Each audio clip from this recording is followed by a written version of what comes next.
వాలంటీర్లు ఎవరైతే రాజీనామాలు చేసి వైసీపీకి పనిచేస్తారో వారే తమ వాలంటీర్లు అంటూ టెక్కలి వైసీపీ అభ్యర్థి దువ్వాడ శ్రీనివాస్ వివాదాస్పద వ్యాఖ్యలు చేశారు. ఎవరైతే వైసీపీ కండువా కప్పుకొని పనిచేస్తారో వాళ్లే మళ్లీ జూన్లో కొనసాగుతారని పేర్కొన్నారు. రిజైన్ చేయని వాళ్లు మనకి ఈ పని చేయరని అర్థమైందని తెలిపారు. ఇప్పటి వరకు రాజీనామా చేయని వాలంటీర్లు తక్షణమే రాజీనామా చేయాలని అన్నారు. ఈ 10 రోజులు ప్రచారాన్ని ఉధృతం చేయాలని అల్టిమేటం జారీ చేశారు. 5వ తారీఖు నుంచి కొనసాగుతాడు. ఇది క్లారిటీ. ఇంకెవరైనా కానీ రాజీనామా చేయలేదంటే వాళ్ళు మనకు పని చేయరు అని అర్థం. కండువా వేసుకోలేదు అంటే వాళ్ళు మనకు పని చేయరు అని అర్థం. ఇది నేను క్లారిటీగా మా రిపోర్ట్స్ మాకున్నాయి, మీ రిపోర్ట్స్ మాకు తెలుస్తాయి. కాబట్టి అది ఎవరైతే రాజీనామా చేయలేదో వాళ్ళ మీద మేము కనీసం అంటే కనీసం దృష్టి పెట్టే ప్రసక్తే లేదని సందర్భంగా తెలియజేస్తున్నాను.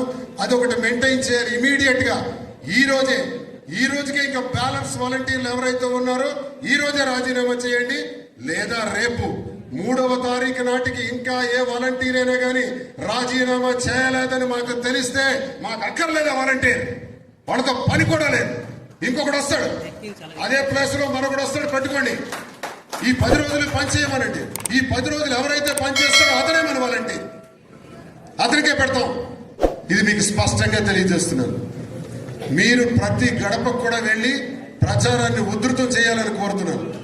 అయిపోయింది, మన తిరుగులు అన్ని అయిపోయినాయి. ఇక్కడి నుంచి మీరు ఎక్కడ ప్రచారంలో కూడా తగ్గకూడదని తెలియజేస్తున్నాను.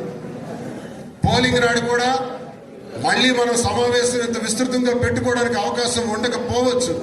13వ తారీఖు ఉదయం 7 గంటలకల్లా మనకి పోలింగ్ స్టార్ట్ అవుతుంది. 7 నుంచి 6 గంటల